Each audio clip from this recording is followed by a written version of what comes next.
અને કુલ 9 મુદતો થયેલ છે।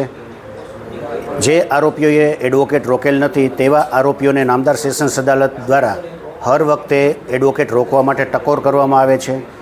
દર મુદતે દરેક આરોપીઓ પહેલેથી જ પ્લાન કરી કયા બાના હેઠળ મેટર ડિલે કરવી એ નક્કી કરીને આવતા હોય છે અને હર વખતે દરેક આરોપીઓ છે એ જુદા જુદા બાનાઓ બતાવતા હોય છે।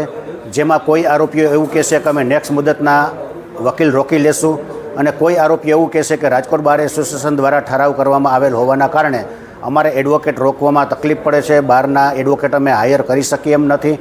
આવા બાનાઓ હેઠળ કેસ ડિલે કરતા હોય ગઈ મુદત 7/11/2024ના પ્રોસિક્યુશન તરફથી દસ્તાવેજી પુરાવા લિસ્ટ પણ રજૂ કરી દીધેલ છે, ડ્રાફ્ટ ચાર્જ પણ રજૂ કરી દીધેલ છે અને પોતાનો કેસ પણ ઓપન કરી દીધેલ છે। તેમ છતાં પણ આરોપીઓ દ્વારા એડવોકેટ રોકવામાં ન આવતા હોય જેથી કરીને કેસ ડિલે થઈ રહેલ હોવાનું લાગતા પ્રોસિક્યુશન તરફથી ઝડપથી ભોગ બનનારાઓને ન્યાય મળી રહે એના માટે થઈને ગઈ મુદતના એક કેસ ડે ટુ ડે ચાલે એવી એક એપ્લિકેશન આપવામાં આવેલ છે અને એ એપ્લિકેશન છે એ આગામી 3 તારીખના 3/12ના સુનાવણી માટે રાખેલ છે। કારણ કે હજી 4 આરોપીઓને એડવોકેટ રોકવાના બાકી હોય એટલે એ આરોપીઓ એડવોકેટ રોકે ત્યાર પછી એ સુનાવણી છે એ હાથ ધરવામાં આવશે।